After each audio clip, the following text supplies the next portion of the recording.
혹시 매수하신 분들은 아쉽지만 경험이라고 생각하고 손절하셔야 할 듯 합니다. 안녕하세요. 웅덩이 매매법 2배 레버리지 ETF 장기 투자자 디벨롭몽입니다. 다들 좋은 밤 보내셨나요?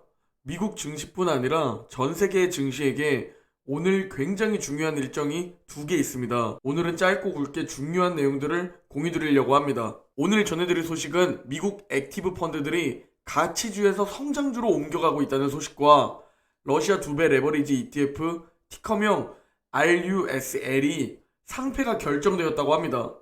그리고 오늘 러시아, 우크라이나 2차 협상이 예정되어 있고 오늘 밤 12시에 파월 의장의 증언이 있습니다. 이 2개의 일정에 따라 주가 방향이 움직일 수 있습니다. 그리고 세 종목 모두 4차 매수 타이밍 중인 웅덩이 매매법 매수 현황에 대해 설명드리고 마지막으로 웅덩이 매매법 댓글 Q&A를 진행하고 오늘 영상 마무리하려고 합니다. 금일 미국 증시는 다시 급락을 보였습니다. 우크라이나, 러시아 전쟁으로 인해 국제 유가가 갑자기 치솟으면서 경기 침체 우려가 커지고 있는 상황입니다. 이런 상황에 투자 심리는 다시 약해진 건데요. 그 누구도 이번 사태의 결말을 모르기 때문에 오히려 금리 인상보다 더 불확실성하죠. 당분간 변동성은 계속 큰 상황일 듯 합니다. 다우는 1.7% 하락했고 현재 고점 대비 9% 하락한 상황입니다. 나스닥은 1.6% 하락했고 현재 고점 대비 16% 하락한 상황입니다. S&P 500은 1.5% 하락했고 현재 고점 대비 10% 하락한 상황입니다. 금일 맵을 좀 살펴보면 거의 대부분 피바다를 확인할 수 있고 어제와 비슷한 흐름으로는 에너지 섹터가 좋은 흐름을 보였고 금융 섹터가 2일 연속 피바다입니다. 미국 10년물 국채금리는 이날 급락했습니다. 1.722까지 내려온 상황인데요.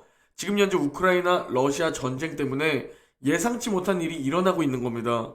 현재 시장에서는 인플레이션에 대한 관심은 굉장히 줄어들었고 3월 50bp 금리 인상 가능성 전망도 굉장히 낮아진 상황 때문으로 보입니다. 금융 섹터가 현재 약세인 이유가 비슷한 이유죠.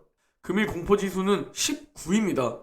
지금 이 공포지수 19는 현재 약 3년 동안 4번 정도밖에 없었습니다. 지금 얼마나 투자자들의 투자 심리가 굳어있고 변동성도 큰 상황인지 확실히 2년 만에 찾아온 조정장이라는 게 체감이 되고 확실히 2년 만에 찾아온 매수 기회라는 게 체감이 됩니다. 오늘 먼저 전해드릴 소식은 연초 성장주 하락장이 컸을 때 펀드 매니저들은 가치주 대신 성장주에 투자한 것으로 나타났는데요. 솔직하게 제 생각을 말씀드리면 아무리 뉴스를 찾아봤어도 그때 당시 다 성장주 팔고 가치주로 옮기라는 뉴스들이 거의 대부분이었습니다. 역시 뉴스를 보고 매수와 매도를 하면 안 된다는 생각이 듭니다.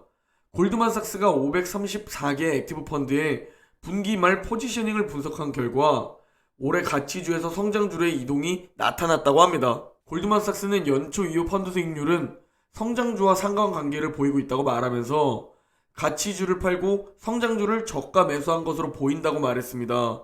올해 금리 인상과 양적 긴축에 대한 우려로 성장주들은 큰 타격을 받은 상황입니다. 펀드에서 가장 많이 구매한 종목은 아마존과 알파벳, 구글이라고 합니다.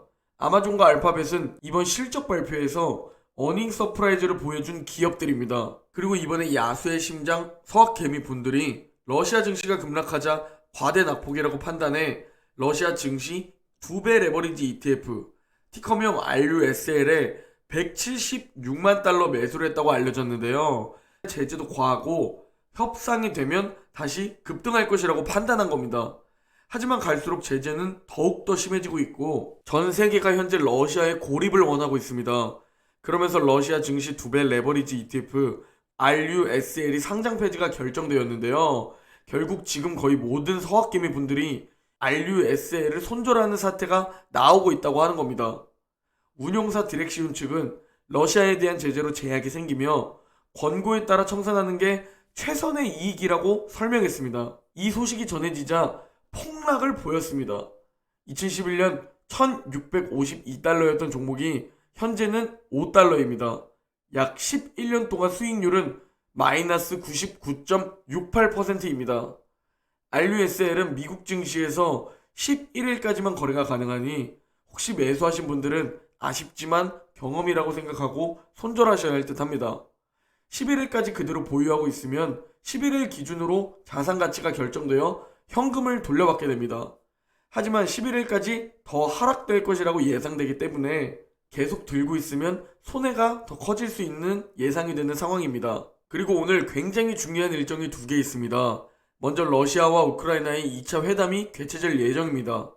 1차 회담은 아쉽지만 결렬되었고 서로 가능성을 봤다는 희망적인 메시지만을 넘겼는데요. 현재 양국의 입장차가 좁혀질 가능성이 현재로선 굉장히 희박해 보입니다. 언론에 밝혀진 협상 조건이 너무도 상반되기 때문인데요. 러시아는 우크라이나에게 무장해제를 하고 중립국화, 나토 가입 불가라는 조건, 우크라이나는 크림반도와 돈바스를 포함한 우크라이나 모든 지역에서 러시아군이 철수할 것을 요구했다고 하죠. 오늘 꼭 회담이 잘 진행돼서 정전이 되기를 진심으로 바라봅니다. 인내심 부족한 쪽이 한 수 접고 협상을 할 것 같은데 우크라이나와 러시아 모두 위태위태한 상황입니다. 그리고 오늘 또 중요한 일정 중 하나가 오늘 밤 12시에 파월 의장의 증언이 있습니다.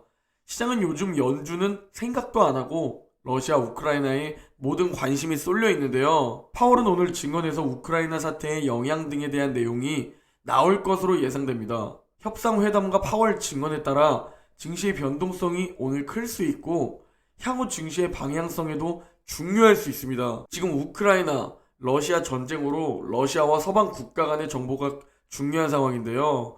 이런 상황에 미국 빅테크가 압박을 받고 있다고 합니다. 다들 아시다시피 지금 전쟁에 대한 정보가 온라인에서 가짜 뉴스도 굉장히 많이 판치고 있는 상황이죠. 그만큼 이제 전 세계인들이 온라인으로 전황을 거의 실시간으로 확인할 수 있는 상황입니다. 이런 상황에서 메타 플랫폼즈는 EU 요구에 따라 러시아 국영통신 계정을 차단했습니다. 러시아 광고를 억제하기 위함인 거죠. 그리고 구글에게도 러시아 선전물을 금지하거나 최소한 추천 콘텐츠에 포함시키지 말아달라고 요구했고 트위터는 노출을 최대한 줄이겠다는 방침을 내세웠죠.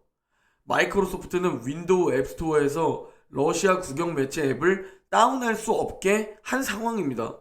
현재 이런 상황에 러시아는 검열 강화 방침을 밝힌 상태고요. 러시아와 빅테크는 내일 영상에서 좀 더 자세히 다루도록 하겠습니다. 자, 이제 웅덩이 매매법 QLD, SSO, USD 현재 매수 현황에 대해 설명드리려고 합니다. 먼저 나스닥 두배 레버리지 QLD 일봉 차트입니다. QLD도 결국 4차 매수 타이밍이 시작되었고 어제까지 4일차 매수를 완료했습니다. 4차 매수 타이밍은 최대 40거래일로 나누어서 매일매일 분할 매수하시면 됩니다. 내 투자금에 따라 매일 2주, 3주를 살 수도 있고 현금이 부족하다면 한 주씩 40거래일까지는 아니더라도 한 주씩 최대한 오래 매일매일 매수하시면 됩니다. 다음은 S&P 500 두배 레버리지 SSO 일봉 차트입니다. SSO도 QLD와 마찬가지로 이제 4차 매수 타이밍 4일차까지 매수 완료했습니다. 4차 매수 타이밍은 최대 40거래일로 나누어서 매일매일 분할 매수하시면 됩니다. 다음은 반도체 두배 레버리지 USD 일봉 차트입니다. USD는 이미 4차 매수 타이밍 중이었습니다. 어제까지 벌써 22일차 매수를 완료했고요. 4차 매수 타이밍은 최대 40거래일로 나누어서 매일매일 분할 매수하시면 됩니다. 마지막으로 웅덩이 매매법 댓글 Q&A인데요. 우동민님께서 제 4차 매수 타이밍 매수 수량에 대해 질문 주셨습니다. 저는 현재 4차 매수 타이밍은 하루 약 50만원 정도 매수합니다. 거의 모두 QLD에 많은 금액을 넣을 계획이며 일단 QLD 1000주를 먼저 모으는 게 목표입니다. USD는 약 2주 정도씩 매수하고 있고 현재 SSO는 40주도 다 못 채울 듯 합니다. 지금 저 웅덩이 기간이 끝나고 다시 QLD가 90달러 이상으로 올라갔을 때 그때 후회해서 진입하면 계속 실패하는 투자를 반복하는 겁니다. 지금 이 현실적으로 가장 확률 높은 종목에 현실적으로 가장 확률 높은 방법으로 용기를 가지고 매수하고 엉덩이 무겁게 보유하고 있으면 우리에게 투자 성공이라는 경험을 결국 줄 겁니다. 그렇게 되면 이게 앞으로 우리의 평생 투자 마인드, 방법이 되는 거죠. 확신을 가지게 되는 겁니다. 그리고 몇 년 뒤에는 계좌가 조정장이 와도 플러스인 상태로 조정장을 맞게 되기 때문에 더 마음 편히 줍줍할 수 있을 겁니다. 뭐든 처음이 가장 힘들고 처음이 가장 어렵고 고통스럽습니다. 그리고 이게 투자입니다. 하지만 이 종목들은 앞으로 계속 보유하는 종목들인 거고 내 자산의 등락은 당연하다고 생각해야 합니다. 다시 또 기다리다 보면 어느새 상승장이 시작될 거고 다시 계좌는 상승할 겁니다. 어차피 상승해도 우리는 매도하면 안 됩니다. 경제적 자유를 위해선 그냥 보유하고 있어야 합니다. 돈이 필요할 때만 그만큼만 매도를 하는 거고 1년 투자 수익이 내 1년 노동 수익을 앞설 때까지는 계속 일단 무조건 보유하고 수량을 늘려야 합니다. 그러나 오르고 있을 때 고점 부근에서 수량을 늘리면 지금처럼 이런 조정장이 왔을 때 심리와 멘탈이 얼마나 무너질까요? 그렇기 때문에 오를 땐 내 자산이 상승하는 것을 즐기고 지금과 같은 웅덩이에서 줍줍하는 투자자가 되는 겁니다. 아무리 보수적으로 생각해도 몇 년 뒤엔 지금 함께 매수하길 잘했다는 생각을 할 겁니다. 지금 우리가 러시아 두벨 레버리지의 통찰력을 가지고 트레이딩하는 것도 아니고 우리는 세계 1위 국가 미국에 투자하는 거고 세계 1위 독보적인 기업들에 분산 투자하고 있는 겁니다. 이 종목들이 하락세라면 전 세계 거의 대부분 투자자들의 자산이 하락세일 겁니다. 장기 투자에는 확신이 필요합니다. 스스로 확신이 생겨야 하고요. 내가 투자하는 이 종목들과 내가 투자하는 이 투자 방법을 말이죠. 오늘 영상은 여기까지입니다. 모두 오늘 하루도 화이팅 하시고 내일 영상에서 뵙겠습니다.